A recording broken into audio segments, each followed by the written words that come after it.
Olá, amigos e amigas, estudantes, médicos formados, paramédicos, todos aqueles que têm interesse em conhecer os mistérios do raio-x do tórax. Vamos entender por que é tão importante que todos nós saibamos pelo menos o elementar desse método de imagem. Fundamental, sim, que nós saibamos interpretar um raio-x de tórax.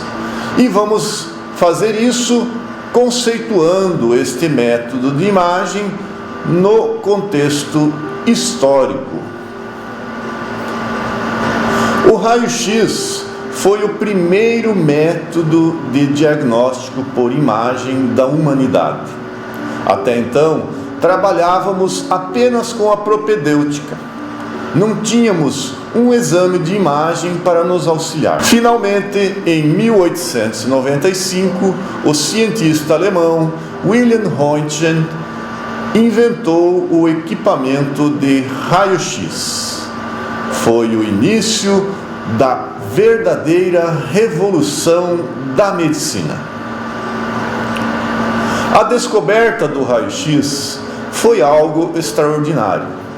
Sabe-se hoje que constituem-se de ondas eletromagnéticas que têm o poder de atravessar as estruturas, inclusive o corpo humano.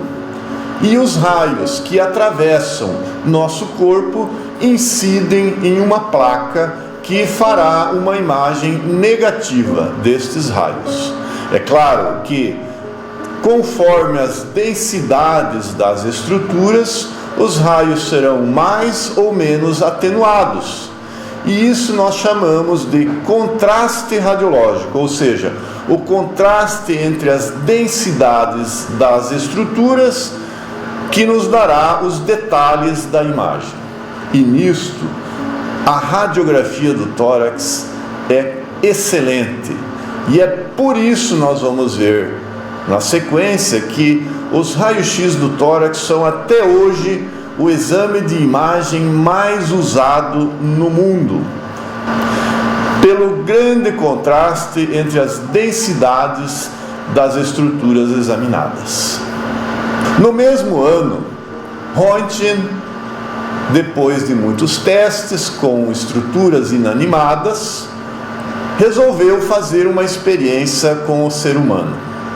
A sua esposa, Dona Berta, colocou a mão esquerda em frente à placa radiológica e aí nós tivemos, para grande espanto, a primeira radiografia da história.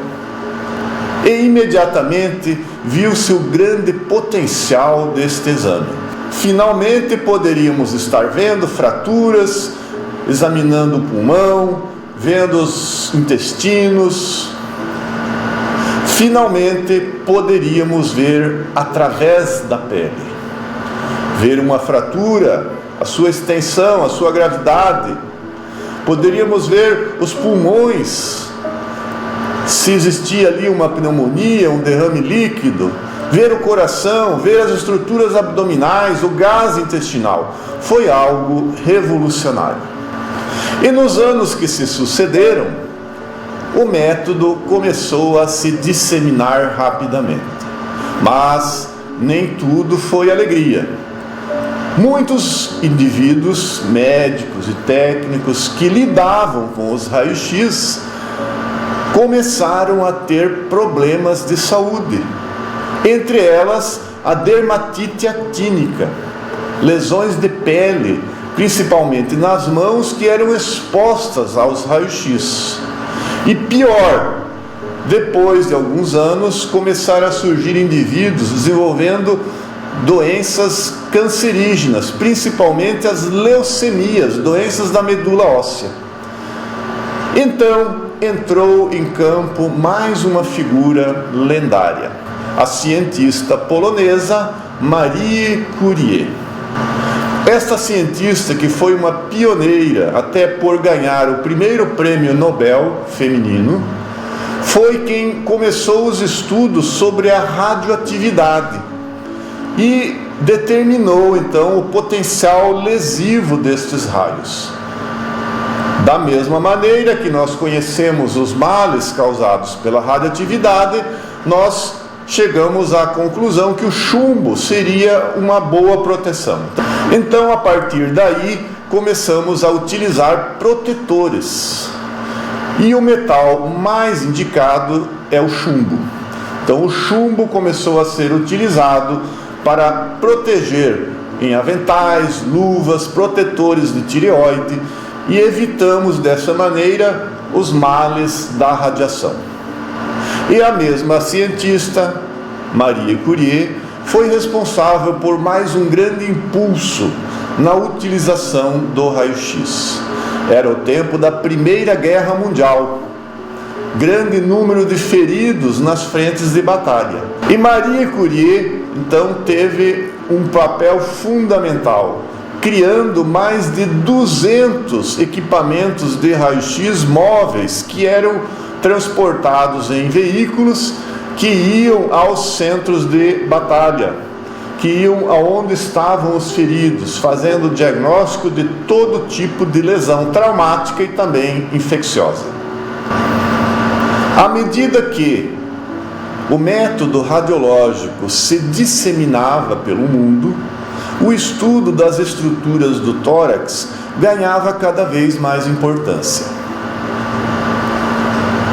Afinal, a grande variação de densidade entre as estruturas torácicas logo mostrou ser útil para demonstrar uma série de patologias, principalmente as doenças respiratórias. A partir de agora, podemos fazer o diagnóstico das pneumonias de forma precoce. Podemos determinar as complicações das pneumonias, como os derrames pleurais, as cavitações, as necroses pulmonares.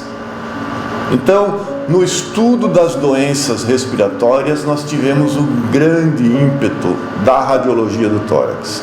Particularmente, teve um papel importante no combate a uma doença que foi chamada até no século passado de o mal do século, a tuberculose.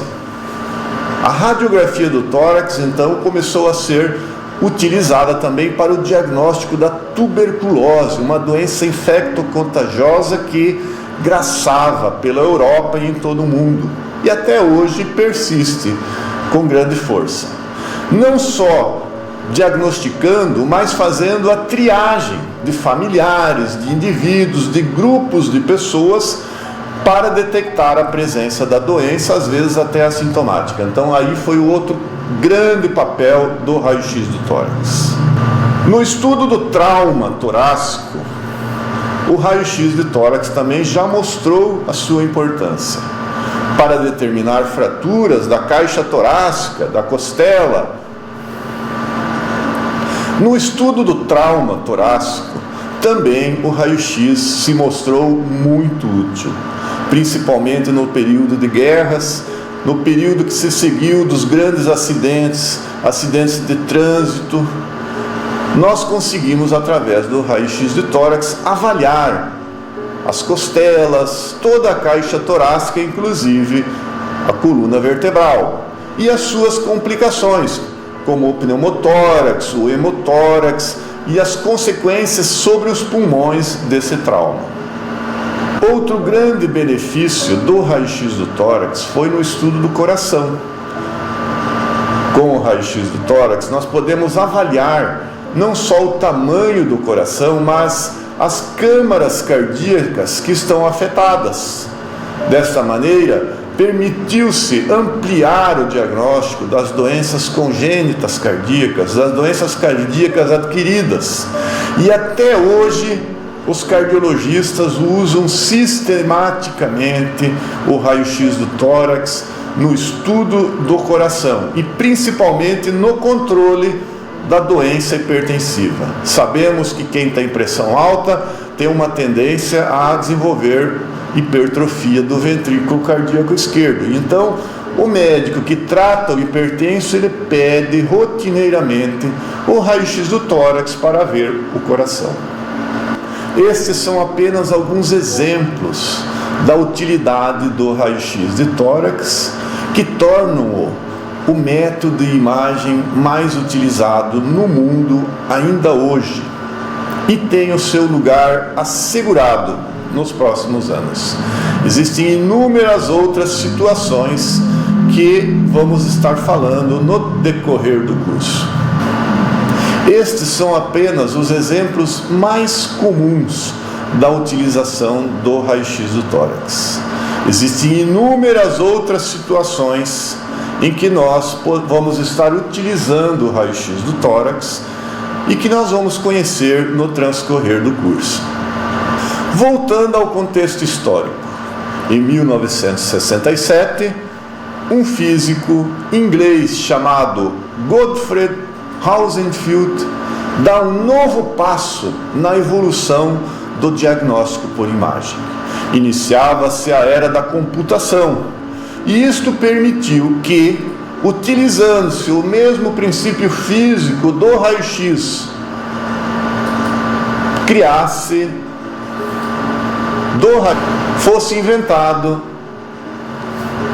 fosse inventada a tomografia computadorizada. Agora, com cortes axiais seriados do tórax, podemos finalmente eliminar uma dificuldade que tínhamos no raio-x, ou seja, a sobreposição das imagens. No raio-x nós vemos o resultado da passagem do raio através de todas as estruturas. Então, há uma sobreposição da costela com o pulmão, com o músculo. Enfim, nós temos que dissociar aquelas imagens. Com a tomografia computadorizada, fazendo esse corte, nós eliminamos esse problema. Então, tivemos agora um avanço na qualidade e no número de informações. Muitos até acharam que o velho e bom raio-x de tórax cairia em desuso, mas isto não aconteceu. E o raio-x de tórax continua sendo o método mais importante e que todos nós temos que conhecer. Por que isso acontece? Em primeiro lugar, o raio-x do tórax é de fácil acesso. Por isso, nós vamos estar utilizando, todos nós, estudantes que um dia vão se formar, o médico de qualquer especialidade, ele vai sempre estar utilizando esse método de imagem, porque ele é de fácil acesso, ele existe em qualquer lugar, ele é barato, comparando com os outros métodos de imagem. Então lá no postinho de saúde, o médico vai ter que avaliar um raio-x de tórax. Lá na selva amazônica, num recôndito lugar, o médico vai ter que avaliar um raio-x de tórax. Na UPA, no centro cirúrgico, em todo lugar, de repente nós vamos ter que estar avaliando um raio-x de tórax. E aí nós precisamos saber algo sobre isso. Por isso a importância do curso. Então a acessibilidade é um dos elementos que torna ainda o raio-x mais usado. E a relação custo-benefício. É um exame rápido, né? Você faz imediatamente e que custa pouco, existe em todo lugar e nos dá um grande benefício, ou seja, resolve mais de 90% dos nossos casos. Como nós falamos, a diferença entre a densidade das estruturas permite uma propedêutica riquíssima no estudo do raio-x do tórax. Vamos ver isso adiante. Então vejam só, é por isso que nós precisamos conhecer o raio-x de tórax, porque é um método que nós vamos usar sempre e bastante. Então é por isso que nós precisamos aprender. Então é por isso que nós precisamos aprender a interpretar o raio-x do tórax, porque vamos usar muito e vai ser fundamental para o diagnóstico. E isto vai ocorrer nas situações mais diversas. E na maioria delas, nós não teremos um radiologista do nosso lado. Então nós temos que saber realmente interpretar o raio-x do tórax, e vamos aprender isso neste curso que estamos iniciando agora.